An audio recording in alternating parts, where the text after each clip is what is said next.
പ്രിയമുള്ളവരെ, വചനജ്വാല 1701 ദിനത്തിലേക്ക് പ്രവേശിക്കുന്ന ഇന്ന് ഏപ്രിൽ 28 ചൊവ്വാഴ്ച എല്ലാവർക്കും ഏറ്റവും സുന്ദരമായ ഒരു സുപ്രഭാതം ആശംസിക്കുന്നു.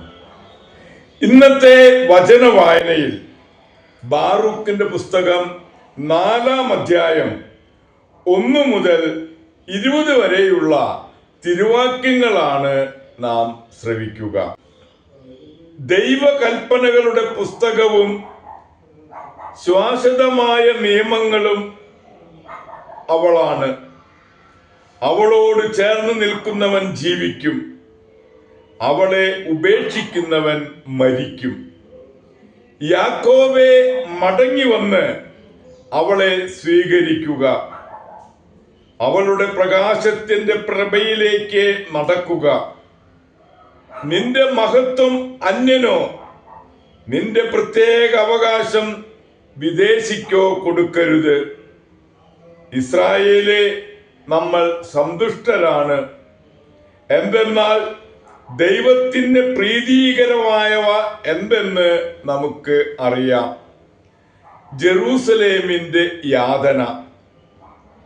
ഇസ്രായേലിന്റെ സ്മാരകമേ, എൻ്റെ ജനമേ, ധൈര്യമായിരിക്കുക. നിങ്ങളെ ജനതകൾക്ക് വിറ്റത് നശിപ്പിക്കാനായിരുന്നില്ല, ദൈവത്തെ കോപിച്ചതിനാലാണ് നിങ്ങളെ ശത്രുകരങ്ങളിൽ ഏൽപ്പിച്ചത്. ദൈവത്തിന് പകരം പിശാചുക്കൾക്ക് ബലിയർപ്പിച്ചുകൊണ്ട് നിങ്ങളുടെ സൃഷ്ടാവിനെ നിങ്ങൾ പ്രകോപിപ്പിച്ചു. നിങ്ങളെ പരിപാലിച്ച നിത്യനായ ദൈവത്തെ നിങ്ങൾ വിസ്മരിച്ചു.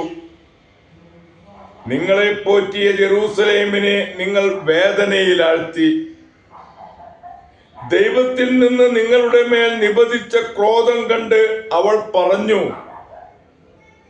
സിയോന്റെ അയൽവാസികളെ ശ്രവിക്കുവിൻ, ദൈവം എനിക്ക് വലിയ സങ്കടം വരുത്തിയിരിക്കുന്നു.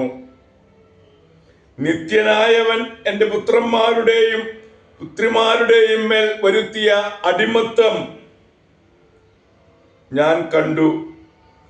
സന്തോഷത്തോടെ ഞാൻ അവരെ വളർത്തി, എന്നാൽ ദുഃഖത്തോടും വിലാപത്തോടും കൂടെ ഞാൻ അവരെ പറഞ്ഞയച്ചു. അനേകം മക്കൾ നഷ്ടപ്പെട്ട വിധവയായ എന്നെക്കുറിച്ച് ആരും സന്തോഷിക്കാതിരിക്കട്ടെ. എൻ്റെ മക്കളുടെ പാപങ്ങൾ നിമിത്തം ഞാൻ ഏകാകിനിയായിത്തീരുന്നു.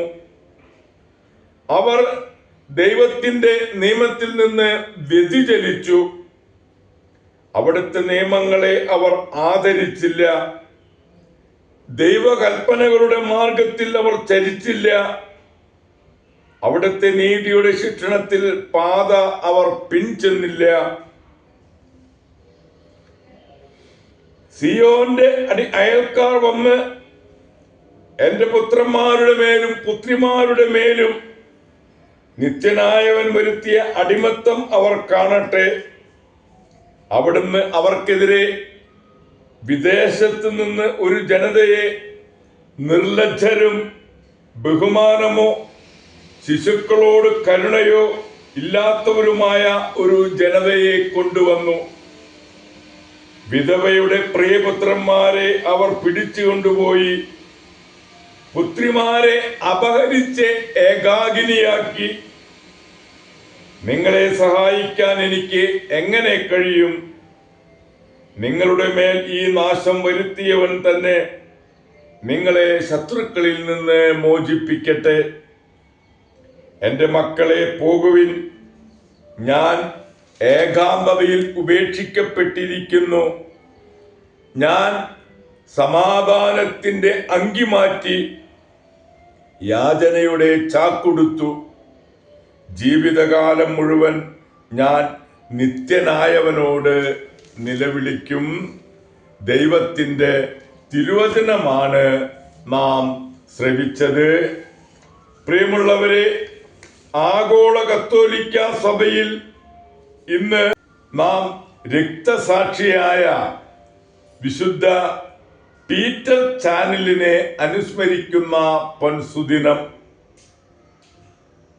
ഓഷ്യാനയിലെ പ്രഥമ രക്തസാക്ഷിയായ വിശുദ്ധ പീറ്റർ ചാനൽ ഫ്രാൻസിലാണ് ജനിച്ചത്. 24-ാം വയസ്സിൽ പൗരോഹിത്യം, 33-ാം വയസ്സിൽ ബിഷപ്പായി മിഷന് വേണ്ടി ഓഷ്യാനയിലെത്തി.